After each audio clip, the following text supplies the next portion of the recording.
করবা। জগন্নাথের সেবা নিয়ম নীতি ভাবে প্রহরকালীন পূজারী সেবা দেন। মধ্যাহ্নকৃত 12টা 12:30 1টার দিকে অন্নভোগ রাজভোগ মহারাজ ভোগ হয়। করার মা এখান থেকে 1 কিলোমিটার হয়তো দূরে নিকুঞ্জে কুটিরে ভাঙা কুটিরে বসত করে। জানি জগন্নাথ সেবা দেয়, পূজারী সেবা দেয়, এই যে বিশ্বাসটাতে আগে এসে গেছে।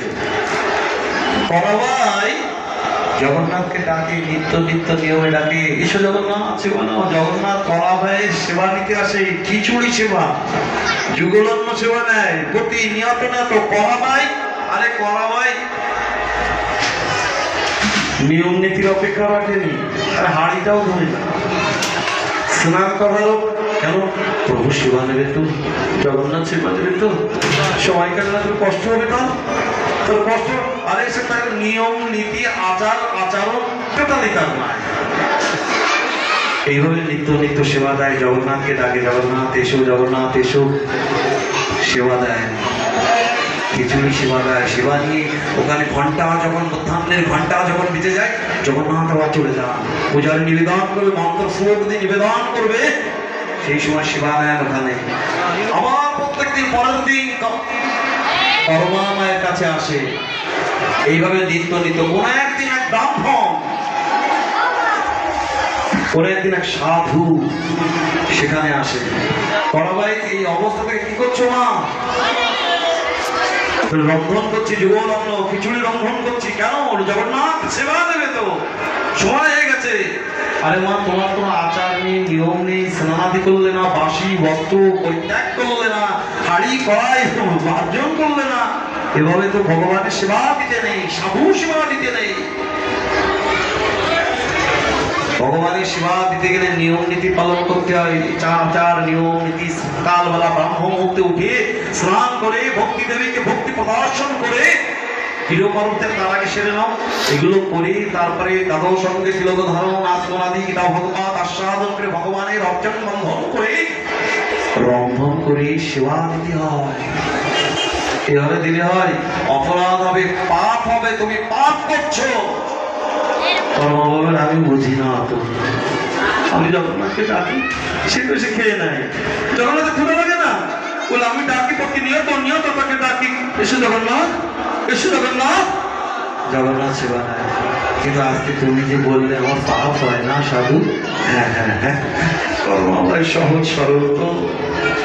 এই যে ভক্তির যোগ আর সরলতাই ভগবান তুষ্ট। সরল করিয়া, সরল না হলে, সরলেই মানে মন্ত্রের অপেক্ষা রাখে না, নিয়মের অপেক্ষা রাখে না, আচরণের অপেক্ষা রাখে না। যদি ভক্তির যোগ থাকে, যদি সরলতা থাকে,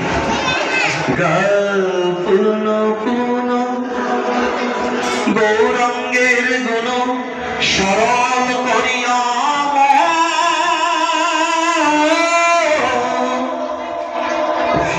পরে গৌর গোবিন্দের গুণগুলো গান করতে হবে। কর্মময় বলে তাই হোক। কর্মময় পরের দিন সাধু বলেছে, তো সাধুর কথা মানতে হয়। শোনো, সাধু বাক্য চিন্তিতে করিয়া অজ্ঞ, সাধু বাক্য না হলে সাধুকে অবজ্ঞা করা হয়, অপরাধ হয়। কর্মময় একটা দৃষ্টান্ত দিচ্ছেন, সাধু বলেছে, সাধুর বাক্য রক্ষা করছে। পরের দিন সকাল থেকে কর্মা কি বললেন? ওই ব্রাহ্ম মুহূর্তে উঠে নিয়ম নীতি, ঘর সংসার, হাড়ি কড়া মেজে ঘষে স্নান করি, এ পর্যন্ত করেনি। এই নিয়ম নীতি করছে। জগন্নাথ দেব এসে গেছেন, কিন্তু জগন্নাথ ভগবান জগন্নাথ এসে থাকে। আরে মা কি করছে গো? মা কি করছে? মা এরকম করছে, মা কি খোদা লেগে গেছে, বলি খেতে হবে তো। আরে মা এত নিয়ম নীতি করছে কেন? পাশে গিয়ে দেখে সাধু বসে আছে। জগন্নাথের একে বড় চোখ লেগে গেছে, সাধু। আমরা বুঝেছি তুমি মাকে তুমি শিক্ষা দিচ্ছ না, নিয়ম নীতির শিক্ষা। আরে কর্মা মা আমার না, আমার মাঝে মাঝে আমি গ্রহণ করি, ভক্তি দিয়ে প্রেম দিয়ে ডাকে, তার বিধি সর্ববিধি ঊর্ধ্বে রেখে ভাবে উঠে করলে সাধুর দিকে ভগবান জগন্নাথ বড় চোখে তাকায়, রেগে যায়। জগন্নাথ চলে যায় আবার তার মন্দিরে, মূল মন্দিরে চলে যায়, আবার ফিরে আসে। এবার দুবার আসলো, বলে এবার এসে দেখে মা তো সেই সেবা পরিপাট নিয়ম নীতি করে কমে, এবার কেবল জালটা ধরালে। আরে মা, এখনই জাল ধরালে এতে রন্ধন হবে, কখন সেবা নেবো? মূল মন্দিরের সেবা ঘন্টা বেজে গেলে আমি তো বসে থাকতে পারবো না, আমাকে ওখানে চলে যেতে হবে। শীঘ্র করো মা। সাধুর প্রতি আমার বড় বড় চোখ লাগলেন। সাধু, তুই আমার মাকে আজকে, আমার ক্ষুধা পেয়েছে, মা আমার প্রেম ভক্তি দিয়ে ডাকে, আমি নিত্য নিত্য আসি, তার কাছে সেবা নিয়ে গেল। মা করো, শীঘ্র করো মা, শীঘ্র করো মা।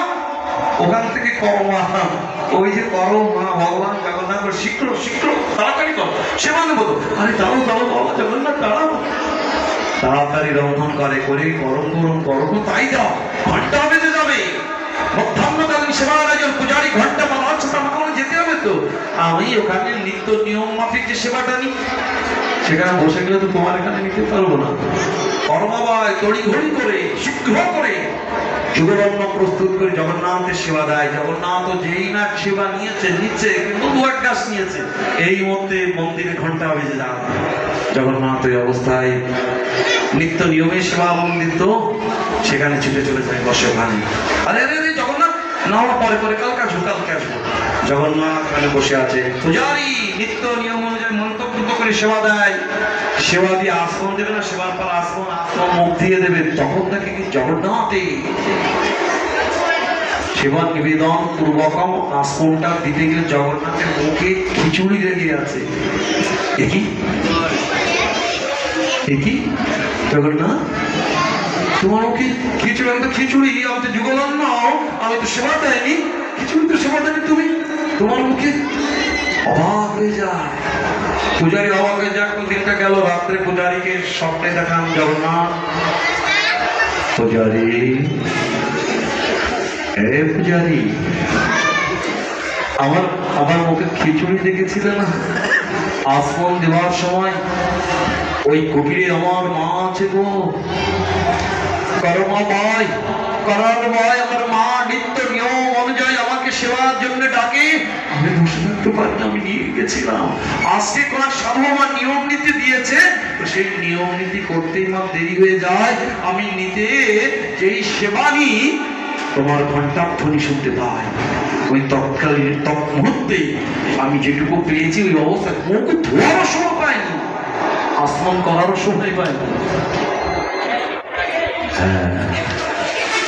পরের দিন পূজারী কর্মবায়ের কাছে গেছিল, তুমি ধন্য, তুমি ধন্যাতি ধন্য মা, তুমি ধন্যাতি বলে সাক্ষাৎ ভগবানের তুমি দর্শন পেয়েছো, সাক্ষাৎ ভগবান তোমার সেবা গ্রহণ করেছে। আমি নিত্য নিয়মের মধ্যে থেকেও যা পাইনি। ছোটবেলায় দুটো কথা বলা হয়েছে, পূর্ব পর পক্ষের দৃষ্টান্ত দেওয়া হয়েছে, কর্মাবাই নিয়ম নীতি ছাড়া ভগবানের সেবা দিচ্ছে। আমি যদি বলি তাহলে আমার সুচিতা পবিত্রতা দরকার কি, বলে তা হবে না, এখানেও কথাটা আসবে না। সেই পর্যায়ে যায় আগে, সেই পর্যায়টাই যেতে গেলে বিধি বিধি নিয়ম মানতে হবে গো।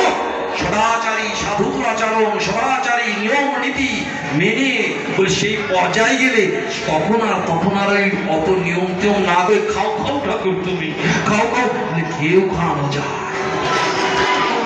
আত্মবাদ সেবা হয়ে যায়, তখন একাকার হয়ে যায়। কিন্তু কিছু করলাম না, সেই পর্যায়ে গেলাম না। আমি কর্মাবার উদাহরণ দিয়েই আমি অনিয়মতান্ত্রিক ভাবে সেবা দেবো বলে হবে না। এই সে প্রেম ভক্তির পথ, ভক্তি রাজ্যটি বিচক্ষণ বিলক্ষণ, এখানে সব একাকার। ভগবান সেই ভক্তির রাজ্যে সর্বতভাবে অবস্থান করছে। সেই ভক্তি কানাল ভগবান, সেই প্রেম ভক্তি ঠাকুর, সেই প্রেম ভক্তির সর্বোচ্চ আজকে অবগাহন করত। আজকে গোপাল বাবা যে আহ্বানে আমরা এখানে সমবেত হয়েছি, সকল ভক্তগণ সাধুগণ উপস্থিত হয়েছে। অহৌকি ভাগ্য আমার, আমি সেই সাধুর সঙ্গে অবগাহন করবার সুযোগ পেয়েছি। সাধুর দর্শনী কৃপা, সাধুর পরশনী কৃপা, সাধুর চরণ অধিক। সেই ভালো ভক্ত ভগবান সর্বদা সাধু হৃদয়ে বিরাজমান। ভক্ত আমার মাতা পিতা, ভক্ত আমার গুরু, তাই তো ভক্ত আমায় নাম রেখেছে কি জানো, বাঞ্ছা কল্পতরু। যা চাই তাই বাঞ্ছা ঠাকুর। ভক্তকে বড় মানে এখানে এখানে বিচার করেন না, অনেক ঊর্ধ্বে রেখেছেন। সনাতন গোস্বামী বৃন্দাবন থেকে নীলাচলে যাচ্ছেন, রওনা দিয়েছেন, মহাপ্রভু আছেন ওখানে পায়ে হেঁটে। দিন যায়, না খাওয়া না দাওয়া স্নান আদি নেই, রোদ জল ঝড় বর্ষায় সনাতন গোস্বামীর গায়ে ফোস্কা পড়ে গেছে। আরে জীর্ণ শীর্ণ হয়ে গেছে, তবু গৌর চরণে তো পাবো এই আশায় ছুটেছি। জগন্নাথে আছে মহাপ্রভু, প্রচন্ড কষ্ট হচ্ছে, ফোস্কা পড়ে গেছে, রৌদ্রে তীব্র তপদাহে পেটে পুজ রক্ত গলিত হয়ে সারা শরীর ভিজে গেছে। চলে আসলেন নীলাচলে জগন্নাথ মন্দিরের সামনে। সনাতন গোস্বামী মন্দিরের উপরে অনেক ভক্ত নিয়ে মহাপ্রভু আছেন। সনাতন যায় না, নিচে দাঁড়িয়ে থাকে। কেন? আমি অস্পৃশ্য, অশুদ্ধ, অপবিত্র হয়ে আছি। আমি গৌর চরণ দর্শন লাগি, চরণ কৃপা আশীর্বাদের লাগে আমি ছুটে চলে এসেছি। কেমন করে চাই গো? মনে ক্রোধ হচ্ছে, রাগ হচ্ছে, সামনে রথযাত্রা। কোনো কায়দায় আমি মনে ওখান থেকে বলে বসলেন, কোনো কায়দায় আমি রথ পর্যন্তই থাকি, এ দেহ লাগবো না। রথ অনুষ্ঠানে রথের চাকায় নিজেকে শুয়ে নিয়ে রথের চাকায় আমি নিজেকে আত্মহত্যা করে বলে আমি চলে এসেছিলাম। কিন্তু অস্পৃশ্য দেহকে আমি গৌর হরিকে কেমন করে স্পর্শ করি? অন্তর্যামী ভগবান শ্রীমান মহাপ্রভু বললেন সনাতন গোস্বামীর কথা। নিচে নেমে আসলেন মহাপ্রভু, জগন্নাথ মন্দির সিঁড়ি ভেঙে নিচে নেমে আসলেন। আত্মহত্যা করতে চাইছিস না? আমাকে বাদ দিয়ে আলিঙ্গন করলে মহাপ্রভু। সনাতন গোস্বামীকে আলিঙ্গন করলে, যেই আলিঙ্গন করলেন গায়ে যে ফোস্কা পড়ে গেছিল, ফেটে রক্ত পুজ সমস্ত মহাপ্রভুর বস্ত্রে মিশে গেছে, ধোলাইত হয়ে গেছে। এদিকে সনাতন গোস্বামীর রোগ ব্যাধি সব সেরে গেছে প্রভুর স্পর্শে, আর সমস্ত রক্ত পুজ প্রভুর গায়ে লেগে আছে। সনাতন এসো না, আমি থাকবো না এখানে। বরঞ্চ আমার অপরাধ হচ্ছে, পাপ হয়েছে আমার স্পর্শে। তুমি অস্পর্শ হতে প্রভু, আমার সমস্ত পচা দেহটা, রক্ত বিগলিত গলিত দেহ, পুজ সব তোমার অঙ্গে আমার অপরাধ হয়েছে। এই অপরাধ আমি মোচন করবো কিভাবে? বসলেন। ওইদিন জগদানন্দের সাথে সনাতনের দেখা হলো। জগদানন্দের কাছে বললেন, সনাতন গোস্বামী বললেন অপরাধ হয়েছে, অপরাধের থেকে মুক্তি পাবার উপায় কি বলো? আমি প্রভুর অঙ্গে সব রক্ত পুজ মাখিয়ে দিয়েছি, কিন্তু তার স্পর্শে আমি সুস্থ সুন্দর হয়ে গেছি। আমার স্পর্শে তাকে আমি অপবিত্র করে রেখেছি। পরিত্রাণ পাওয়ার উপায় বলো। জগদানন্দ বলেন, যাও রথের পরে বৃন্দাবন চলে যাও। উপায় স্বরূপ একটা কথা, বৃন্দাবনে যাও। মহাপ্রভুর কাছে সনাতন গোস্বামী বললেন, আমি রথের পরে বৃন্দাবন চলে যাও। প্রভু আমাকে বিরাট কেন? আমার অপরাধ হয়েছে। কে বলেছে? জগদানন্দ বৃন্দাবনে যেতে বলেছে। জগায় এত বড় স্পর্ধা, কালকের বেটা, কত কালকের ছেলে আমার উপদেশক সনাতন গোস্বামীকে শিক্ষা দেয়। আমার উপদেশক সনাতন গোস্বামী, ভগবান কি বলছেন, মহাপ্রভু কি বলছেন? আমার উপদেশক সনাতন, তাকে শিক্ষা দেয় জগদানন্দ। ভক্তের সঙ্গ হবে, ভক্ত পদধূলি পেয়েছি, ভক্তের চরণ পেয়েছি। তুমি থাকো এখানে। ভক্তা অহম ভক্তা পরাধি ভক্ত আমার হৃদয়ে বসেছে, ভক্তের থেকে ভক্তের কদর রজু গুরুদেব না এই সে ভক্তির জগৎ, প্রেম ভক্তির কানাল আমার ভগবান। এই প্রেম ভক্তিতে ভগবান বশীভূত হয়। ভগবানকে বশীকরণের মন্ত্রই তো এটা, প্রেম ভক্তি দিয়ে ভগবান। আরে কত কি করি, বশীকরণ করি না সংসারে। স্বামীকে বশীকরণ করি যেন আমার কথা শুনে, প্রেমিকাকে বশীকরণ করি যেন আমার কথা শুনে চলে বসে। আর ভগবানকে বশীকরণের কথা শোনো প্রেম ভক্তি দিয়ে।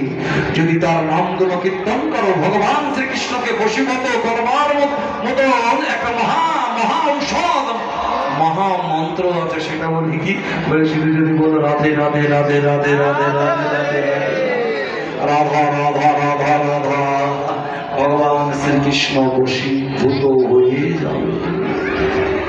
সেই সে প্রেমের ঠাকুর, সেই সে কাঙালের ঠাকুর আমার ভগবান, যার জন্য আমরা তো এই প্রেম ভক্তির জগৎটাই, প্রেম ভক্তির যজ্ঞটাই বেশি নিচে। যে ভক্তি যজ্ঞ হচ্ছে আজকে, শ্রবণ যজ্ঞ হচ্ছে।